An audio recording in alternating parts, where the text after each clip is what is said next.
experience. There you go. To ensure an inclusive experience for all attendees, closed captioning is available by clicking the closed captioning button just at the bottom of your screen.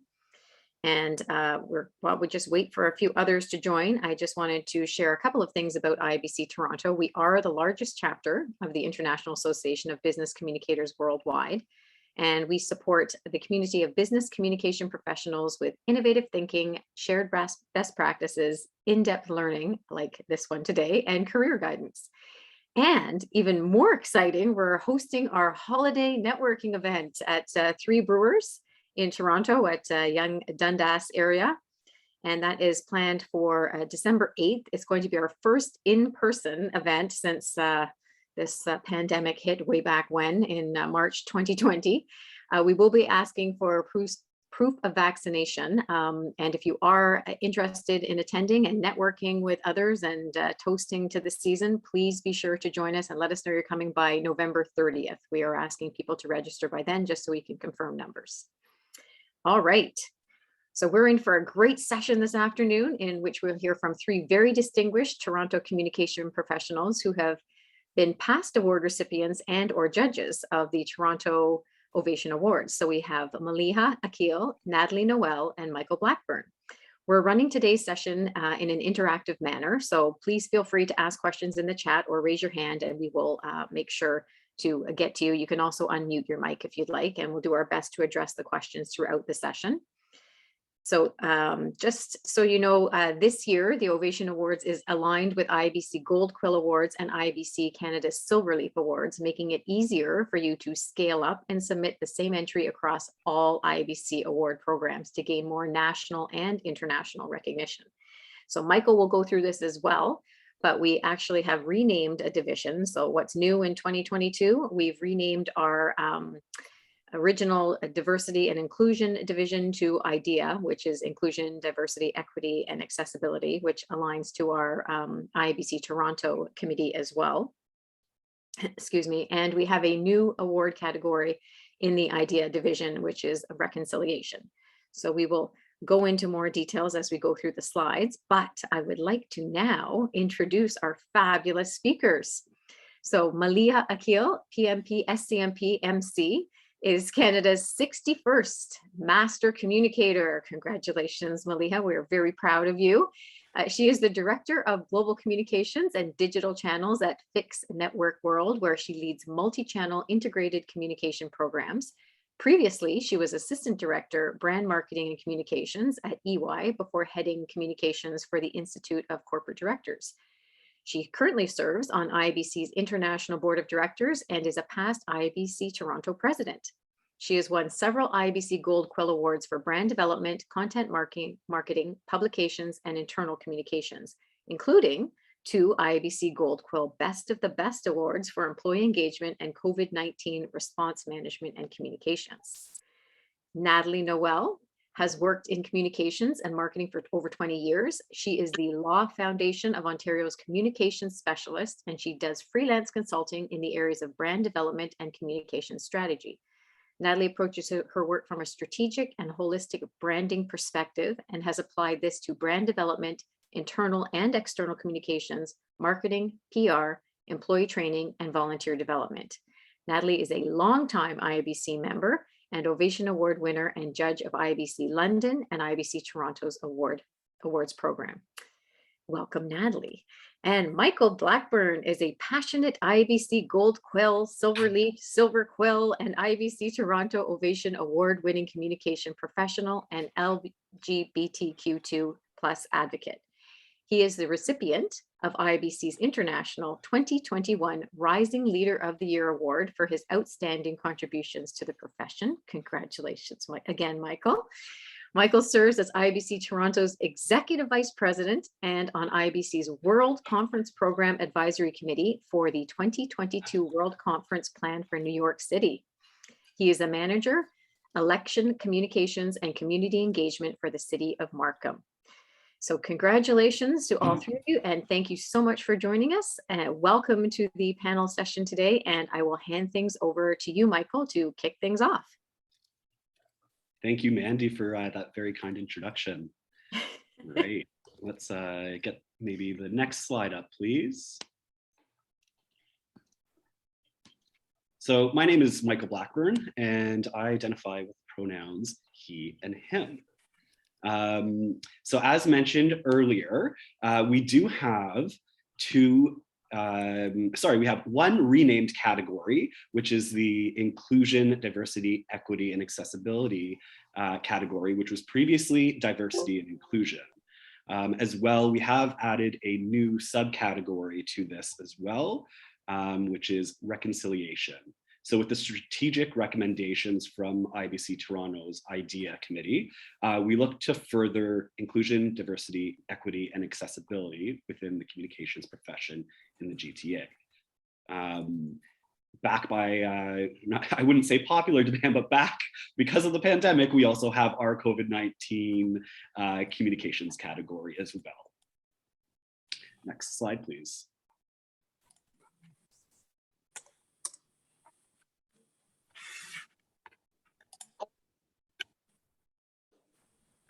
Nothing like a fun technical glitch at the beginning of an online presentation.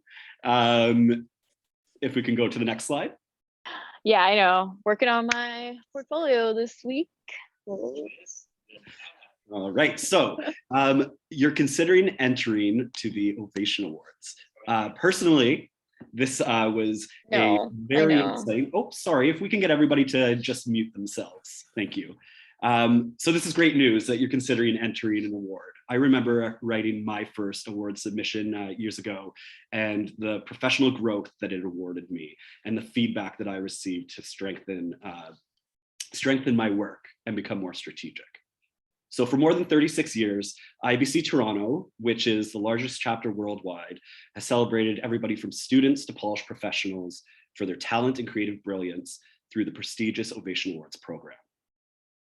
The program offers award categories relevant to corporate communications, public relations, marketing professionals, event planners, writers, graphic designers, videographers, and photographers, and is open to members and non-members in the Greater Toronto area.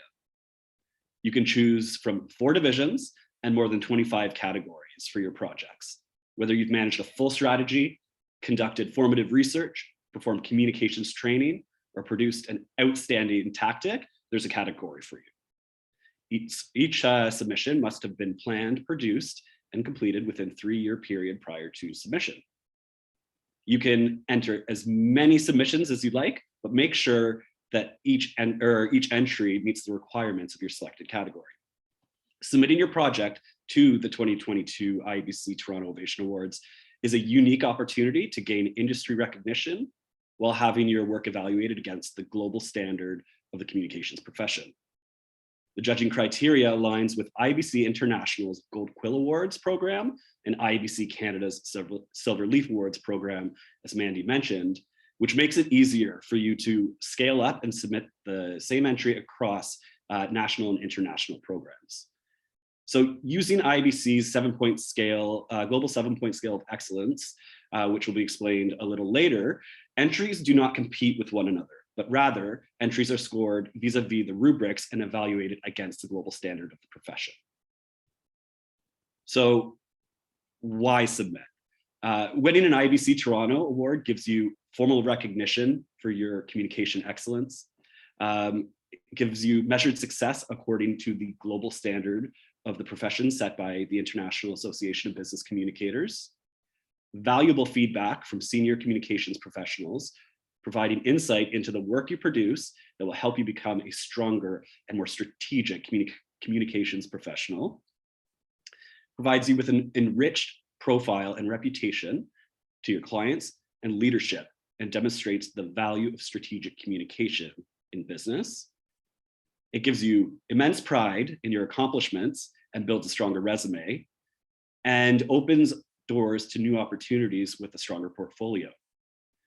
And lastly, a contribution to the reputation of local communications, marketing, and creative professionals as strategists who drive business results. So next slide, please.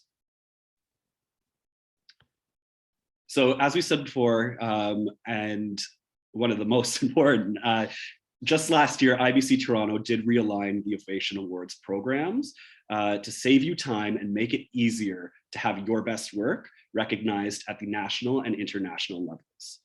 So what did that mean? It meant that we added two divisions that were at the national and international level, which provided the opportunity to celebrate even more great work and communications excellence by our peers and creative communications professionals in the Greater Toronto Area. So while you're writing for the IBC Toronto Ovation Awards, don't forget to keep an eye on the important dates for IBC Canada Silver Leaf Awards and the IBC International Gold Quill Awards program as well. Next slide, please. So with our new digital normal, we know that the world hasn't slowed down. So we're excited this year to actually open the call for entries a little earlier as well, giving you a head start at putting together a knockout award submission. So we will be opening the call for entries on December 1st. The early bird deadline is January 10th, where you can take advantage of a discounted rate for your entry. The normal deadline is January 17th, and then our final deadline is January 31st, 2022. So it's important to note that for each of these deadlines, the deadline is 11:59 p.m. Eastern time for each of those dates listed. For the final deadline, your payment must be received in full via credit card in the awards system by 11:59 in order to meet the deadline and be evaluated. Similarly, for the early bird deadline with discounted rate by 11:59 that night, otherwise it is the full price for the award. Next slide, please. The big question, selecting your division. IBC Toronto Ovation Awards are divided into 4 divisions with more than 25 categories and are open to both professionals and students. So like we said before, remember that you can submit your entry in more than one category, but you need to make sure that it meets the requirements of each category that you submitted in. So Division 1, Communication Management. The Communication Management Division covers projects, programs, and campaigns that are guided by a communications strategy. Entries to this division can be submitted by any type of organization, from governments to retail companies to services such as utilities and healthcare. Entrants must demonstrate how their project applied a full range of planning and management skills, including research, analysis, strategy, tactical implementation, and evaluation. Entries may include a wide range of communication materials. A pro tip for this one is you can submit for Division 1, but then you can also take one of your great tactics and submit it in Division 4, which is more tactical in nature. So we will get there in just a few. Division 2, added last year, was Communication Research. Entries in this division recognize the importance of research and measurement as a foundation for strategic communication work and a competency that is integral to success throughout the career of a communication professional. A clear understanding of why the research was needed demonstrates its strategic value to an organization. Also added last year was Division 3, Communication Training and Education. This division recognizes the mentorship and education role of consultants and communicators in developing and delivering workshops, classes, seminars, or training that educates an audience about any aspect of the communication profession. This division includes all communication disciplines and professional competencies.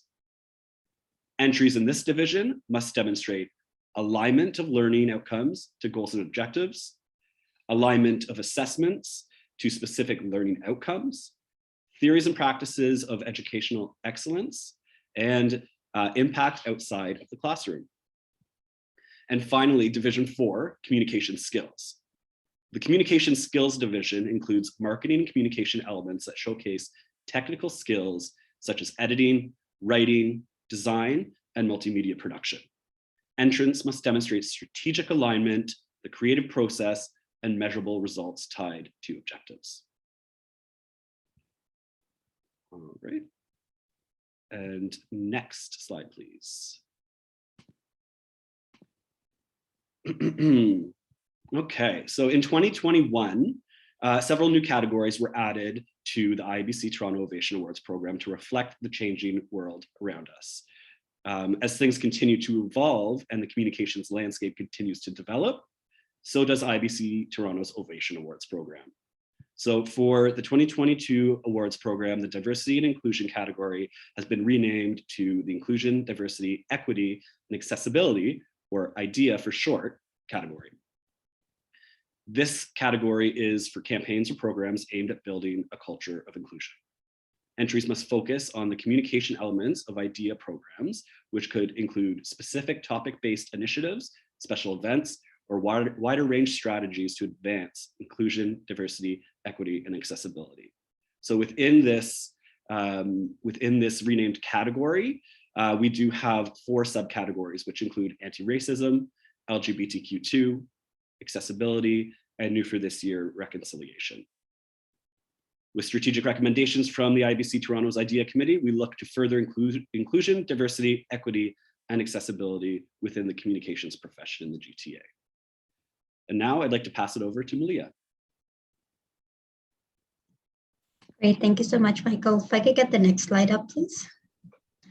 So I'm assuming you're all here because you do want to enter the Ovation Award, which is great because I personally, over my career, have found them to be extremely valuable as a learning opportunity, but also as a way to really think about all of the great work that you did. Because as communication professionals, when we're in the middle of getting a project done, we're not necessarily thinking about all of these various things coming together. We just need to get it done. And I found that when I worked on my award entries, that's when I had the opportunity to really sit and think and say, oh, you know what? I actually did something amazing and I coordinated with all of these people, which in the moment I didn't feel like it was. But when now that I'm putting the story together, I can really reflect on all of the ways that we got this project done. So that's what the work plan is. The work plan is your opportunities to tell the story of your project or your campaign, why you did it, what you did, how it happened, how you showed results. And so with the work plan itself, for division 1, 2, and 3, the work plan is a 4-page document. And in the 4 pages, there are these 6 specific sections that you can see on your screen: the business need, stakeholder analysis, goals and objectives, solution overview, implementation and challenges, and measurement and evaluation. And then outside of these 6 sections, then there's a separate section within the actual entry, which is about your work samples. So during this presentation, we're going to go through each of these 6 sections and talk about work samples later as well. There are very specific guidelines in terms of how the work plan should be structured. Majority of it is the fact that it cannot exceed 4 pages. Entries are disqualified by judges if they go above the 4 pages, so you have to be really careful to stick to that. Plus, usually around the margins and the fonts, it's very tempting to try to cram everything into those 4 pages because there's so much that happened. But judges do look at these things in terms of how the work plan is formatted. Making sure that you have clear headings, the margins on all sides is at least half an inch, that the font is not smaller than 10 points. I personally, when I have put together work plans, I find Arial 10 point is the best font to use because it gives you enough leeway to be able to add all the information without going over the 4 pages. So if you are thinking about, we all have favorite fonts, but for an award entry, use Arial 10 points. It's the easiest one, and it gives you all the space you need to add the information. But it's really important to follow these particular guidelines when you are creating that work plan document, because judges notice these things, and if something isn't formatted, I, as a judge, have always commented on it. Because if you think about the fact that the work plan is your opportunity to tell a story to someone that doesn't know you, your company, the project, you want to make sure that everything is super clear and that they're able to follow along easily, because judges get to evaluate against a rubric, which is the next slide, and we're going to show you what that rubric is. So next slide, please. So the rubric that judges follow for these evaluation of award entries, and the reason why I keep mentioning judges is because technically you're preparing this award entry to be judged by somebody. And so when the judging happens, we are provided with a global IABC's global 7-point scale of excellence. And the scale of excellence was developed, I think in like 2011, 12. I remember attending the first workshop where they introduced it. And the idea was that all of the work that we do has to align to the global communication standard. And that by having this rubric, it actually makes the judging more objective. Because what judges look for in specific sections is outlined, and they evaluate against what each of these scoring means. So all judging starts with the assumption that every entry is a 4, which means that it is competent. There is absolutely nothing wrong with it. There's nothing missing. But it is a bare minimum that a communication professional needs to do in order to get the job done. The entire entry is not judged using just one score, but rather each section. So the 6 sections that I talked about within the work plan, as well as the sections for the work samples, every individual section will be judged based on this rubric. And it is very rare for every section to get the exact same score. It does happen, but when judges evaluate entries, they evaluate each section individually. And that's why formatting your work plan properly really does help with judging. I have sometimes found that on certain sections, I might be looking for specific things based on what the rubric is telling me to look for, but that information is not in that section. So for example, your stakeholder analysis. I find like sometimes people put the stakeholder analysis in the solution overview. And as a judge, that doesn't really help me because I'm literally going through every section one by one and scoring it. And so for a judge to have to look for information in different sections, it just doesn't work well, and it actually makes the judging less effective. So formatting your entries, knowing that every section will be evaluated against this rubric. All of this information in terms of the rubric and stuff is going to be available in the resources on the website. So when we finish, and I think afterwards you'll get an email in terms of where to find this information. But think about the 4 as a starting point, is professionally sound, is appropriate for work for a communication professional, but it could be a lot better. And that's where the 5, 6, 7 comes on. So to get a 5, it does have to be above average work. And it has to show some strategic approach. You have to show that you're aligned to the business need and there was meaningful results. To get a 6, it truly has to be innovative. You have to take a new approach to a tried and true problem.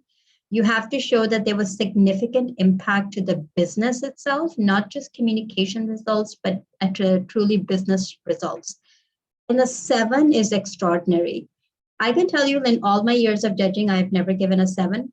And I think part of that is when you are looking at things, you always ask yourself, how could it be improved? And I think there's always the opportunity to improve something. So majority of the judging that I've seen done, and even ones I've done myself, award-winning entries typically have 6 as their highest score. To win an award, there's 2 types. There's the award of merit, where your average score of all of the sections combined has to be between 5.25 to 5.74. And to win an award of excellence, you need to be between 5.75 to 7. So when the judging is complete and every section has its own score, the system averages out the score based on a weighted average. And that's where you get the final score that determines whether you are an award winner or not. So with that, we're going to move into the individual sections of the work plan, and I'm going to ask for the next slide to be brought up. So the business need and opportunity. This is a section where I have often found entrants don't spend as much time as they could, which is kind of unfortunate because the business need and communication opportunity section is where you can actually give the judges the background about your organization or your client's organization, the industry in which they operate. What are some of the specific challenges that the industry is facing that the organization is either trying to address, or maybe there are challenges within the organization that the communication program is going to address. So it's really important to think about doing the section well, because it does set the context for the rest of the award entry. If, as I said a little bit earlier, you're trying to tell a really great story. And you have to make the assumption that the judges know absolutely nothing about your organization or about its business strategy, what it's trying to achieve. And so you really have to find a way to tell that story concisely, but do it in a way so that you can show that the communication solution that you have proposed will support the business objectives. It will address the industry challenges potentially, and it will actually help to drive meaningful results. So some of the things that judges look for in this section is, did you explain the business and communication environment, including the challenges? Is there any informal or formal research to support the statements you've made about the challenges? And that can be as simple as maybe Statistics Canada information about your industry that can help inform that, yes, those challenges do exist, and here's some empirical data. Or it could be that there's anecdotal evidence based on the conversations that your organization has had with the stakeholders, and then you use that information to validate why this communication program will help meet the needs of the business. So it doesn't always have to be like this massive research project unless you are entering in the communication research division.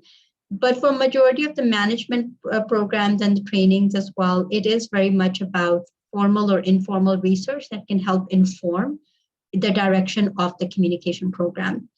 And then the other thing that you need to really highlight, which I have done this often, where I say, here's how this communication program will help the organization. I sometimes just state it. I state what the communication opportunity was, and I say, this communication program will help the organization achieve objective X. And so that does help, because as I said, when you're judging, you're going through the information and you're like, okay, they've connected the dots for me and they're showing me exactly what the thought process was. So we'll move on to the next section, which is stakeholder analysis. So next slide. So the stakeholder analysis is very much what it sounds like. It is an analysis of your audience groups. Think about the psychographics, the demographics. It's in some ways, I've always found this is communication 101, because I remember early in my career having to create these stakeholder graphics or maps where you say, here's the demographics, there's someone in their 40s and they live in this area. And then you get into the psychographics, which is, what are their needs? What is the motivation for them to engage with this communication program? What drives them? What are the behaviors that we know about? And it can get very detailed and analytical. It doesn't always have to be. But I think the more information you can provide to show that you have a really strong understanding of your target audience, the better your communication award entry or Ovation award entry will be. So think about where you can get this information. Some of it might be available, particularly for internal communication programs. I've always gone to my HR team to get demographic information about our employees. And often they even have psychographic information, because if they run training programs, they know exactly what is the kinds of trainings that employees are partaking. They know exactly whether employees are spending more time on videos, or do they spend more time on micro learning opportunities. So HR is a really good resource for you to get information about your target audience if the program is for internal communication or employee engagement. For more external focus programs, marketing often has this information too. So I have found throughout my career, partnering with different departments has really helped me gather the information that I need to talk about who my audience is, what I know about them, and how that information will inform the communication approach that I take. So when you're thinking about this section, really think about how much depth you can go into. And sometimes I have found there's so much information available externally. And you can find those through a simple Google search as well, particularly when you're targeting audiences which are more common. Never say that your audience is general public, because general public isn't really an audience group, it's just everybody. I think we always know that we are targeting specific groups within the general public, and it could be for stakeholder engagement programs. It often is maybe a community or a particular area that is where your communication will focus. If you're doing financial communication, often your audience group are investors, board of directors, shareholders. So there is always a subsection of the general public that you are targeting. And this is true for even, where we might think like consumer brands target everybody, but consumer brands, particularly fast moving consumer goods, like their brand managers have really deep information on exactly who the audience is. Are they target? They may say like, we're going to be targeting millennial moms who work part-time and have kids' duties and this. So they get very deep into understanding exactly what that person is. And some of the things that judges will look for is exactly that information, how detailed you go. You can organize it as a table. You can create subsections to say, target audience 1, what you're going to call them, and list all this information. And really make sure that you end the section by talking about how this information about the audience is going to inform your communication strategy and tactics, so that by the time the judges moved into the next sections of the work plan, they already have the audience information in their mind, and they are starting to connect the dots, and it all starts to flow well for them. And so you can really think about, all of the ways that the audience is going to be kind of woven through the rest of the entry. So we'll go to the next section, which is goals and objectives. I can tell you as a judge and as someone who has entered and won multiple awards, you will never win an award entry if your goals and objectives are not done well. It is practically impossible, because a huge part of being strategic is making sure you have smart objectives and making sure that those objectives are aligned to the business need. They are aligned to the stakeholder analysis. So it can't just be the objectives are sitting out there on their own somewhere and have nothing to do with everything you've talked about so far. So you do have to make sure that you have a very specific goal in mind, the overarching goal of the program, which often is tied to the business need.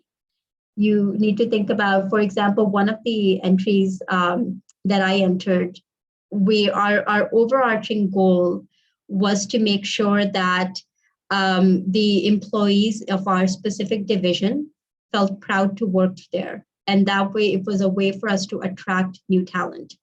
And so all of the objectives, the communication objectives tied into that goal, because all of the communication objectives were tied to how our employees felt currently. What was the feedback that we got from alumni? What was the feedback that we were getting from the talent we were trying to attract? And because the business objective ultimately was about growing the practice, we had to make sure our communication program aligned to it in every single way. There is a difference between tactics and an approach and objectives. The objectives are very much about what you're trying to achieve. Tactics and approach is about how you're going to achieve it. So try not to kind of like mix the tactics with the objectives, because you do get penalized for things like that. You can see some of the examples up on this on the screen. So you've got output-based communication objectives, which are very much about the numbers, the reach, the volume, growth in followers. But then you've got things like outcome, which are very much about the impact that communication has, is what the audience takes away. And you have things like outtakes, which is about a specific behavior or action that the audience took based on your communication program. So you want to make sure that you have a good mix. You don't always have to have all three, but outputs and outcomes generally are the best ones to include. but it really does depend on what your program is about. It's not, it's not a one and done. That every program is different. And for certain things, your program might be about changing behavior or driving specific types of behaviors. So in which case you want to make sure your outtakes are clearly defined. They do have to be SMART, which is about being specific, measurable, actionable, sometimes called attainable. They have to be realistic. They have to be time bound. And what that really means is that you need to know by when you want to achieve those, because they're not infinity. You can have multi-year programs, but every year you want to achieve specific objectives. And the reason why this matters is because later on, when we talk about measurement, you'll see that you're going to be tying that measurement to these objectives. So nothing is ever in isolation. So some of the things that the judges do look for here is that that the objectives they're almost like targets for success. They do look for that combination of outcome-based and output-based objectives. They do want to make sure that you've in somewhere clearly showed that you understand how the tactics and the tools and channels that you're going to be talking about later are designed to achieve these objectives. And then the other thing they definitely look for is, will these objectives produce an effect on the stated business need? And that's what I kind of started with, is that these are not objectives in isolation. They are tied to the business need. They're tied to the stakeholder analysis. So you do have to almost specify and say, by achieving these objectives, the business will be able to achieve its need to attract more talent in the future, or better talent in the future, in the case of my example. So those would be, I would say, some of the things you look at. With this, I have found it's very easy for entrants to just put some bullet points and say, these are my objectives. I think if you do that, you can only really expect a 4. So you really have to think about, how do you position these objectives as something that will truly drive the business need and will help the business get meaningful results from the communication program. So that's things that I want to talk about. I'm going to pass this on to Natalie now to take you through the rest of the work plan. Okay, thank you, Malia. So the next section within the work plan is the solution overview. And really the whole purpose of this section is to summarize how you effectively implemented the project or the program. And again, based on the strategy that you just laid out. So as Malia said, everything is connected to everything else, and each section builds on the other. So what is a judge looking for in this section? They're going to want to see your executive summary. They're going to want to know what you did in a concise way. They're going to want to see your key messages, and ideally your key messages by target audience if you had more than one audience. They're going to want to know what communications tactics or vehicles or channels that you used. And then importantly, they're going to want to understand, they're going to want to hear from you of how that messaging that you chose, how those tactics or channels or vehicles that you chose, how they're appropriate and how they're aligned with the strategy that you already set. And really, and as Malia has been saying as well, just remember that you are speaking from one communicator to another.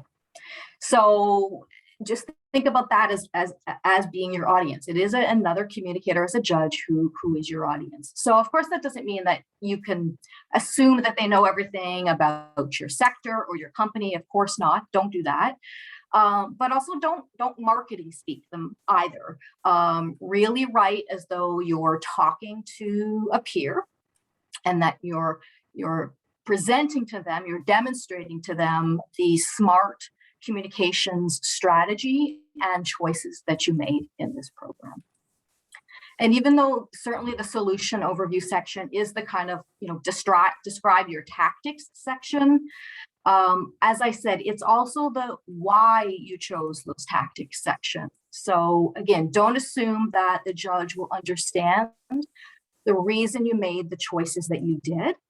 you have to really explicitly connect the dots between the strategy you just outlined. So for example, when you're explaining what you did, tie it back to the business opportunity, why you're doing this project in the first place. Tie it back to your audience and your audience's needs. And certainly if you've made any comments within that stakeholder analysis about audience insights that you had, explain that. And then again, tying it to your goals and objectives. So, you know, in this, for example, if your solution was you did a hybrid conference or an online conference, that's good. That's what you did, but give the nuance for that, give the explanation for that. So, you know, saying something on the idea of like, based on the fact that 80% of our members are now working from home, we decided to change the conference to a hybrid model. So it would allow us to, and then whatever that logical to is. So moving on to the next section, which is implementation and challenges. So the purpose of this section is to summarize your project's timeline and the resources and how you used both of those to effectively manage the project.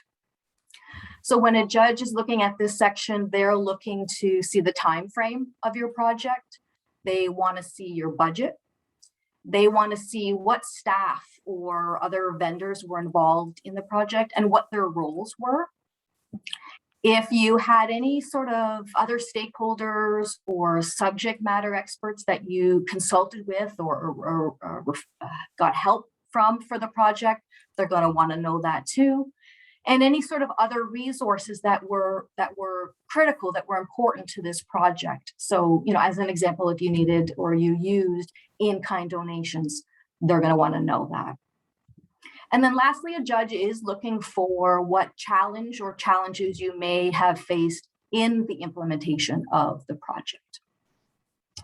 So really just kind of two words of advice for this section.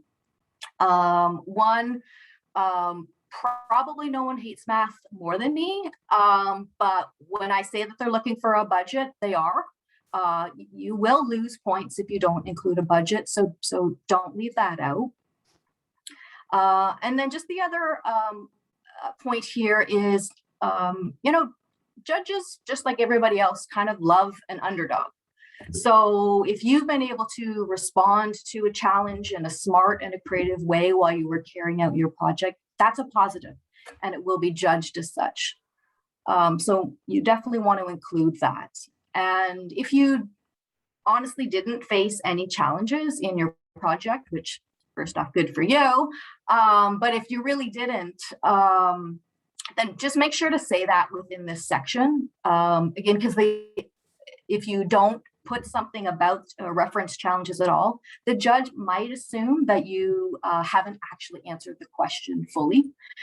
So you don't want them to think that. So make some sort of comment about challenges. Because just don't forget that the section is in fact called implementation and challenges. Okay, moving on to the next section. So the final section within the work plan itself is measurement and evaluation. And this is a critical section. And as Malia said, as your goals and objectives are critical, so is this section of the work plan to kind of really prove the success. And that's the purpose of this section, is where you will provide a thorough and kind of the quantifiable evaluation of how you met the goals that you stated earlier in your work plan. And that's exactly what the judges are looking for. They're looking for those SMART objectives that tie back directly to your goals and objectives. So, you know, kind of some words of advice here. Obviously, just make sure that you've started with SMART goals in the first place. That seems like an obvious thing to say, but it will be really challenging to prove your success in a real kind of substantive and an impressive way if you haven't started with those types of goals in the first place. So use numbers, use percentages, use growth, use increased, use all of those types of words. And when you're laying out your work plan, just again, think about the judge and the person who's reading that, and be kind to them. So it might feel a little like hand holding, but if you can restate your goals and your objectives in this section, and like literally right beside it, show the results for each, that will help a judge to very clearly see what you wanted to achieve and how you did achieve it. And if you didn't meet an objective, like, just be honest and explain that, and explain why. It could even relate to the challenge that you referred to in the earlier section. So you won't necessarily lose all points because you haven't met all your objectives, as long as there is some sort of explanation of why that may have been the case. And kind of the final piece of advice in this section, because I faced this myself, is to think creatively about how to prove your success. So as an example, in one of my entries, we didn't have the communications metrics or measurements that you would think that you would have to normally prove that we met an objective. And we didn't have those because our client didn't track those. So that wasn't something that was available to us.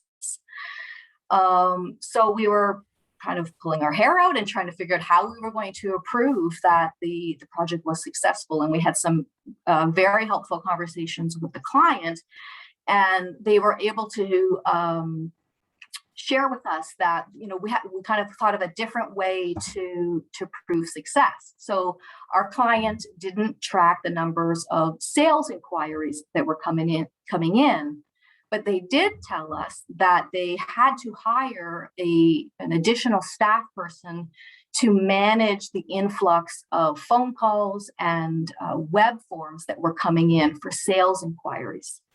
So that wouldn't have been our first thought of how we prove the success of the new brand, the new website, the new sales package. But that very fact, that business change that the client had, did prove what we were trying to prove to meet our objectives of the program.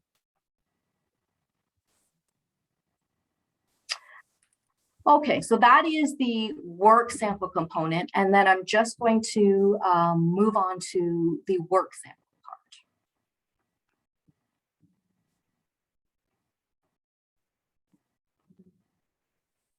And that's the next slide.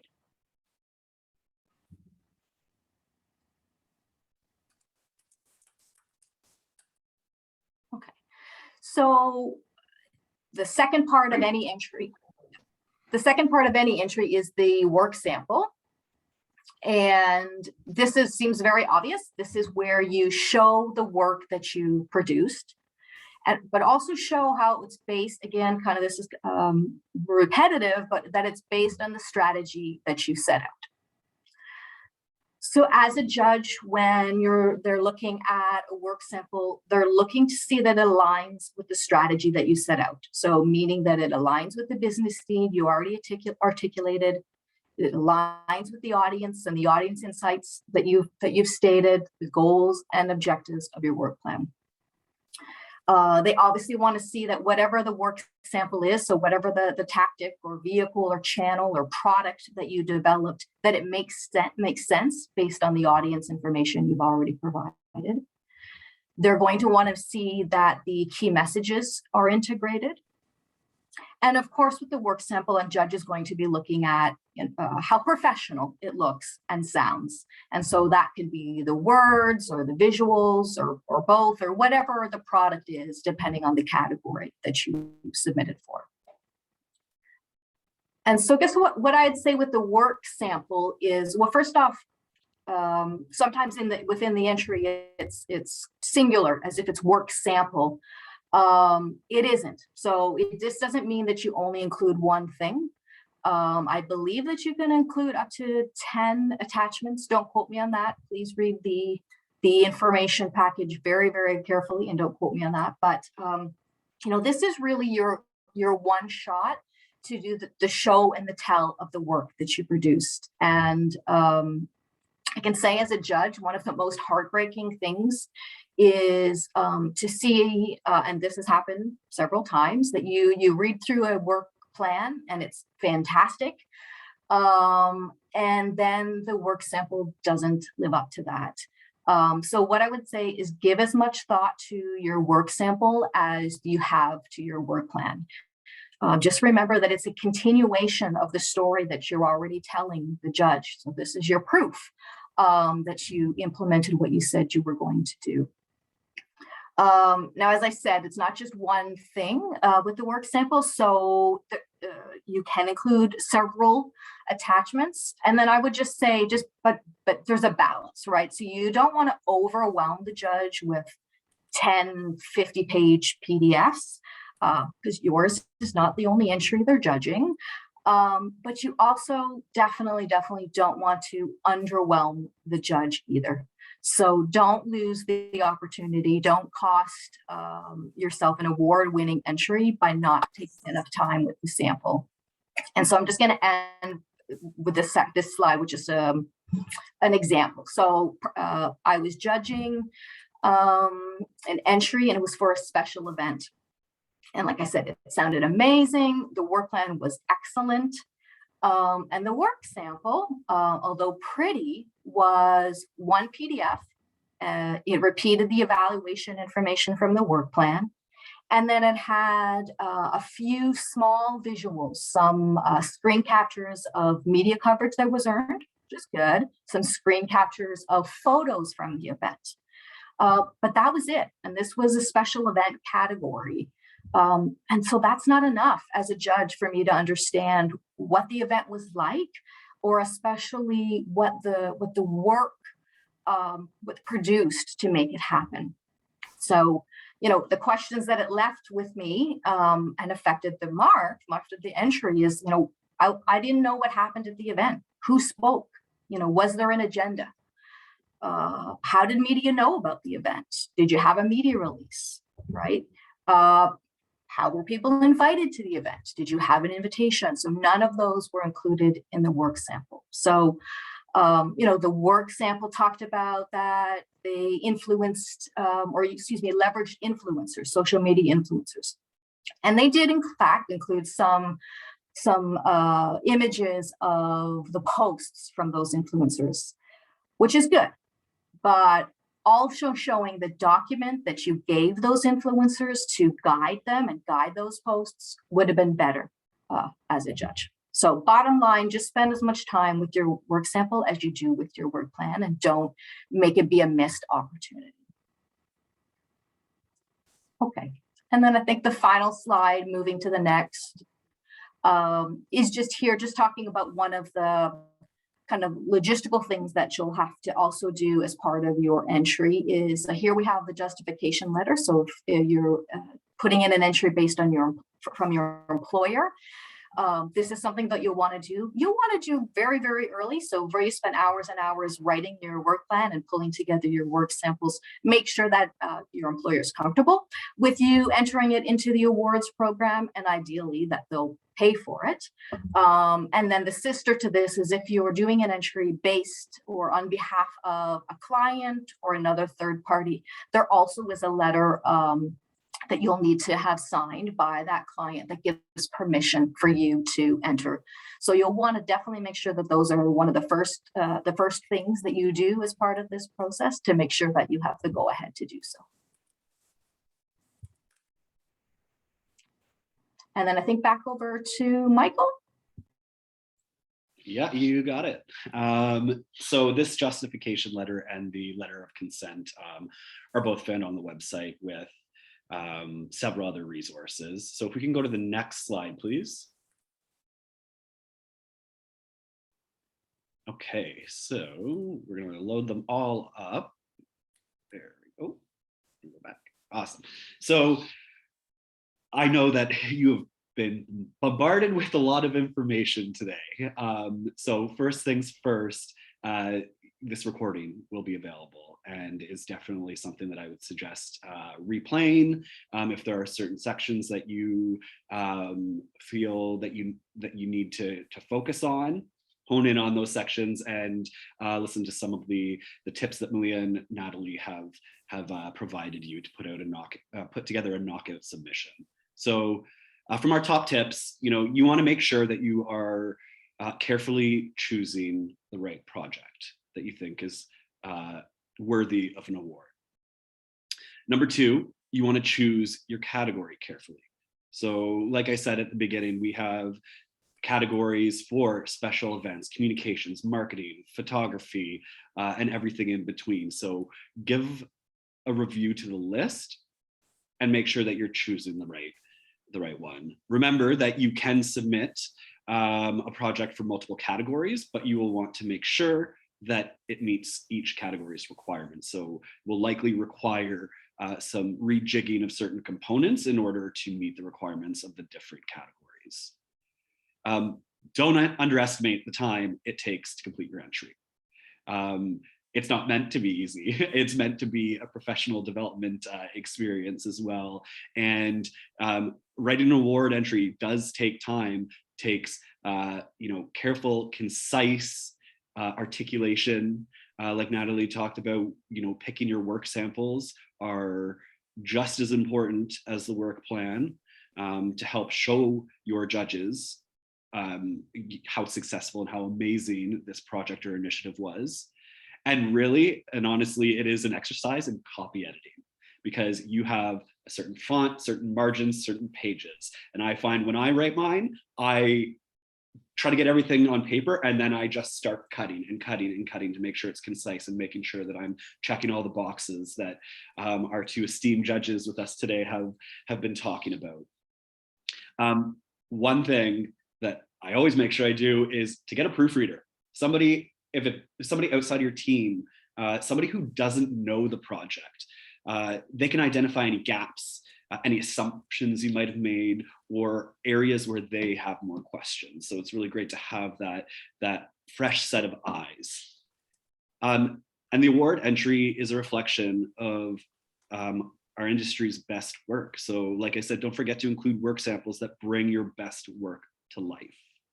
And use the resources. We have I can call it a hub that will be launched in time for the call for entries that lists several resources, some award-winning examples, the justification letter. You have access to this session again. IABC members have free access to previous award-winning entry booklets from the Ovation Awards. So you can see how people have submitted their entries in different ways that were award-winning, that you feel, illustrates your best work within the parameters that we've laid out for weaving everything together from section to section with that 4-page maximum. So yeah, entry guides, templates, award-winning examples, and don't assume, make it easier on the judges. And one thing that I took away from starting to apply for awards at the multiple levels was, once I went through the experience and put together my first Ovation Award entry, I started building my projects around the global standard, the 7-point scale of excellence, and making sure that I remained strategic and that I was framing my strategies with the awards in mind. It makes it easier on the flip side, putting together the awards, but it also makes sure that you are putting your best foot forward when supporting your clients and so on. So that is the pro tips here. The website will be up for December 1st, and there is an immense amount of resources available to you. So make sure you take the time to take it all in, and we all wish you the best of luck with your entries as well. So over to you, Mandy. All right, thank you, Michael.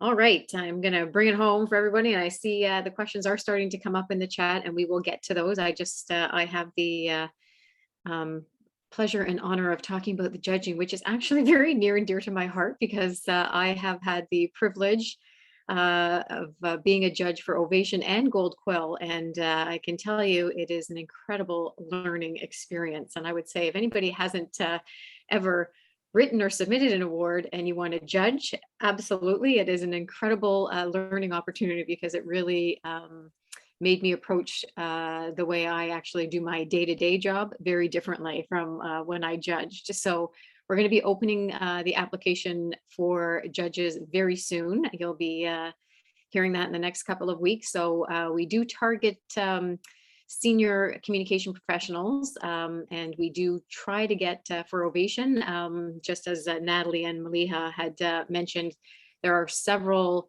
award submissions that are given to each judge. So we do try to get at least, honestly, 70 judges every year. It sounds like a lot, but it's because we have a lot of entries and we want to make sure that we're not overwhelming the judges so that each judge can, judge the categories with enough time and fairly.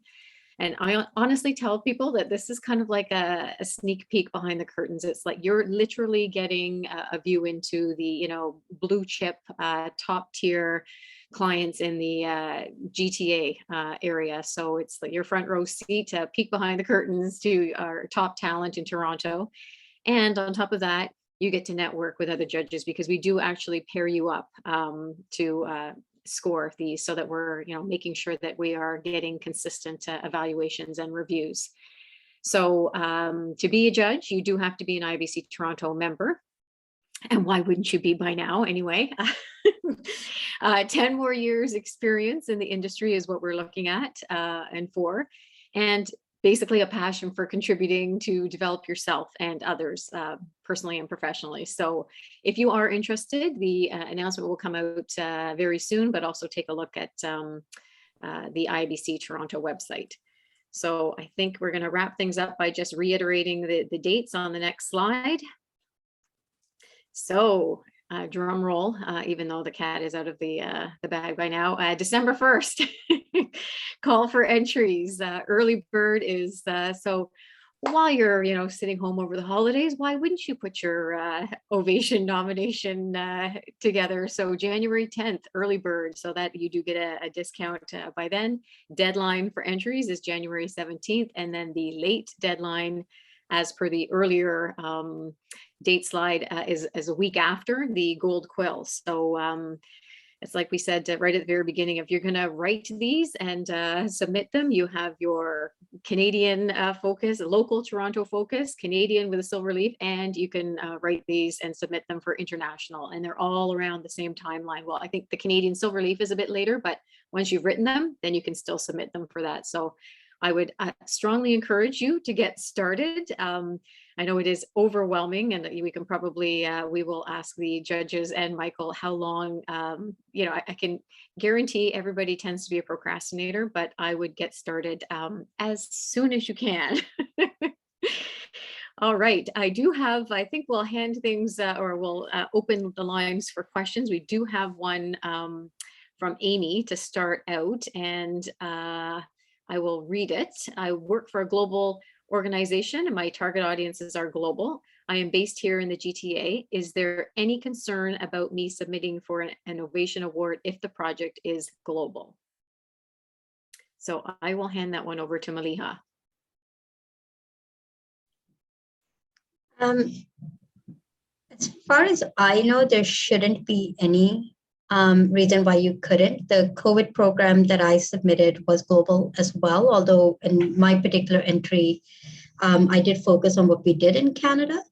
But I think as long as it's clear why you're submitting it and what the Canadian focus is, because I know for certain programs like the Silver Leaf and in the past in Toronto as well, there did used to be that there has to be some focus, which is Canadian, whether, could be the company was Canadian headquartered and the strategies developed here, but then implemented elsewhere. But I think from a gold quill perspective, there's no restriction. The Ovation one, Mandy, you might have to check if the Toronto chapter has any rules around that. I see Michael's coming off mute. Did you want to talk to that, Michael? Yeah, so as a communications professional who is an IABC Toronto member and working out of the GTA, you will be able to submit, but like Malia said, contextualizing it and, providing that context in, the business need and opportunity area would be important. Okay, excellent. Thank you. And we have a question from Lindsay. Is the best practice to submit after a project has finished and wrapped up, or do some submissions feature projects mid-implementation? So I will hand this one to Natalie. That's a good question. I mean, I guess what I would say is if you're enough in the process, if you actually have met the objectives or exceeded the objectives that you've set out for the project early, for example, or midway through, then I guess you could still make the case of what you did. But my guess is, and I'd certainly open it up to the other panel members, make sure that you have that. Like, you don't want to enter something too early before you have all of the results that could, if they're just okay now, but maybe they'll be great later, you might want to wait. But if you're on track and you've exceeded all expectations and you have enough of the information, I guess that is something you could do. Yeah, and I think the difference often is if it is a multi-year project, every year will have its own focus and its own objectives. And in those cases, you are better off entering as soon as one phase is complete and you have the measurements done, you've got the evaluation that shows you how you could use the information gathered to inform the next phase. Because often there are multi-year ones, or there's often programs that run the same every year, but every year you tweak it. But if you are working on a individual project, better to always wait until everything is wrapped up, because there is so much you might not necessarily know if you do it midway. Yeah. Great. And to dovetail on what both Natalie and Malia have said, like if it is phased and you're able to provide measurement and evaluation and provide a knockout submission, great. But if you don't have all the information and you were to get an award of merit, you cannot resubmit the same project to try to make it an award of excellence. If you do not win an award, you can resubmit and reapply for an award. But if you do end up with an award of merit because you just weren't quite there, then you're not putting your best foot forward to reach that award of excellence. That's an excellent point. Thanks, Michael. Forgot about that one. Excellent. These questions are really good. So thank you for submitting them. There's another one from Tenzing Communications. This is a great one as well. For skills-based entries, you're still asked for objectives and you're still measured on them, but they're hard to prove when looking at isolated pieces that are part of a bigger campaign. Any tips? Who wants to take that one? I can take that. So with the skills-based, it is a huge challenge. I think with that one, the best thing is to actually provide the context in the first section. I think with that one, with the skills-based, because you're not doing a full work plan, but rather you're answering specific questions within the characters provided. So if you talk about what the business need is for the overall project, and then within that mention how this particular tactic, deliverable, contributed, and the same thing, you just keep kind of applying that to your objectives as well, and talk about the overall objectives for the project, and then talk about how this particular deliverable or tactic contributed to achieving those objectives. I think that's really what they look for, because unless it's something very specific which is only done tactically, it is hard to prove the cause and effect. So I think the better thing to do is to keep providing that context within each section to show the contribution of the tactic. Mm-hmm. Okay, I have a question because I have never personally submitted one, but I know the three of you have. So I'm going to represent the people on the line that are thinking, oh, okay, so really, how much time should I set aside to doing this? So if you had because I know you're always in the heart of things. It's like when you study for an exam, you're like, oh man, I wish I'd started last week.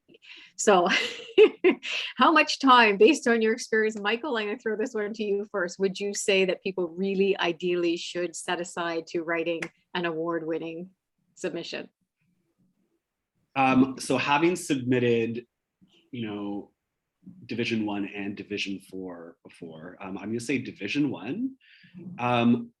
It can take 15 hours to put together, I'd say, depending on how complex it is and how hard you find it trying to, whittle it down to the maximum word count. Like I had said before, it is a pro exercise in copy editing and making sure that you are being as succinct as possible, because it is meant to be a professional development opportunity in and of itself, putting it together. And if you win, amazing and congratulations. But if you don't, you're still getting extremely valuable feedback from senior communications professionals and trained judges to help you get closer to that win in the future. I find Division 4 is about I'd say 3/4 to half of the time of the Division 1 entry. I can't speak for Division 2 or 3, but it takes a lot of time. There's a lot of, if you don't build out your projects using the framework for an Ovation, Gold Quill, or Silver Leaf submission, you're having to start from the ground up to repurpose content to fit that mold. However, if you build your projects with these in mind, you can kind of expedite the process a little on the front end of your communications planning. Yeah, I think that's very accurate in terms of time. I've always seen 15 to 20, and particularly if you want to win excellence, aim for the 20, because that is how long it takes, but that's just the writing of the work plan. I think for gathering all of your information, for partnering with other departments to get what you need, for following up with your clients to get their approvals, I think you do need to factor in a couple of weeks at minimum, depending on how your organization works. Some are more responsive than others. Getting that client approval often takes the longest because it's a priority for you, not necessarily for your client. So the earlier you can actually start the process. One of the things that I found helpful is I tried to write the whole work plan in one day, and it was exhausting. So for the last few ones, I've started taking it section by section, where every day I would work on one section. Then I'd put it away. And then when I'd come back and work on the next one, then I'd look at the first one again and then edit it accordingly. And it really helps because it's a lot of thinking. Mm-hmm. And it can be really exhausting, particularly doing it on top of your day job. And most of us do award entries at the side of our desk. So the more time you can give yourself to prepare, the better it is for your peace of mind. Yeah, I would agree. I think that's excellent input and feedback. And I have to say, being a judge, it was such an eye-opening experience for me to review. And what you said, Maliha and Natalie, are so bang on. When I was reading some of the submission, both Ovation and Gold Quill, I actually was giving 6s to the creativity area, and it just blew my mind on some of these, but the objectives were a 3.5, because they put them as tactics, and it was killing me because these would have been award-winning, but they honestly did not put the objectives in. They didn't do the or stakeholder analysis. They would be some generic comment, and they would have done it because they had the creative and the talent and the work sample to go along with it, that they would have had to go through all of that, but they just left it out. And it was just painful giving them the lower scores, because it was some of these are really award-winning, but it's all the attention to detail. So I would say give yourself as much time. And I love that idea, Maliha, to give 1 day per section, because then you can go back and I think it's to your point, Natalie, when you get to the measurement, then you realize, oh, what am I measuring the successes of? And if you haven't put the SMART objectives in first, then you can at least, go back and fill that in before you submit it, because afterwards it's too late. All right. Well, I don't see any more questions. Is there anything before we close the call?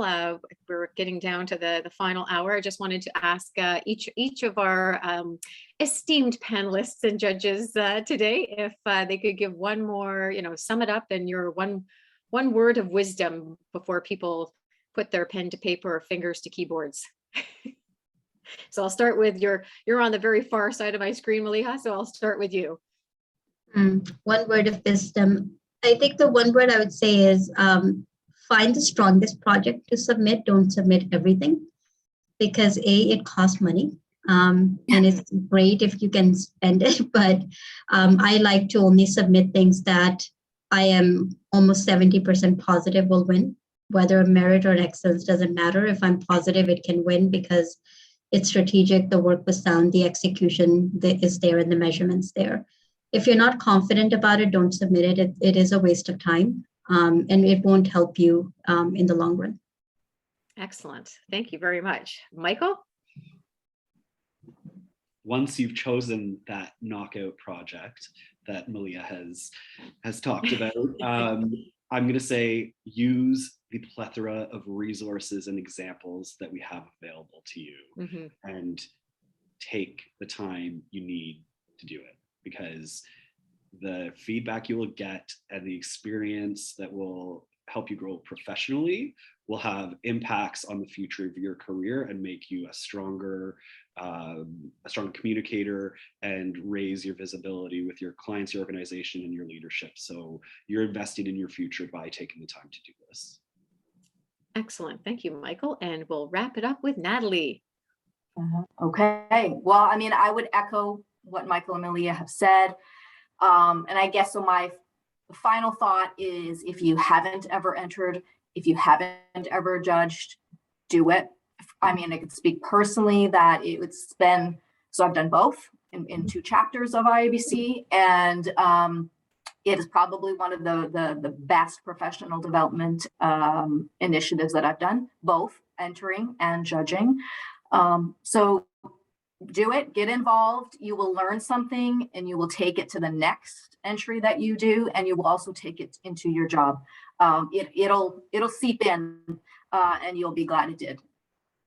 Absolutely. Thank you. I couldn't think of a stronger way to end this panel session today. So thank you very much, Natalie. And thank you. I'd like to thank all of our panelists, Maliha, Natalie, Michael, for sharing your wisdom, insights, and experience with us today. And as Michael said, the resources will be on our website. This has been recorded. That will be there, and the presentation will be recorded as well. So I hope that you've been inspired to enter a submission for this year and or become a judge. We would love to have you help out there as well. So I want to thank everybody for joining today. We sincerely appreciate you taking this time out of your day to attend this IABC Toronto event. And you'll receive a survey shortly right after the call. And if you could take 2 minutes to please provide us your feedback, we'd really appreciate it, so that we can make sure that we're providing sessions that are relevant and valuable to you. And if you have any suggestions for future events, please let us know as well. So with that, thank you again, Maliha, Natalie, and Michael. And thank you to everybody for joining us, and have a great day. Thank you. Bye. Thank you. Thank you, everyone.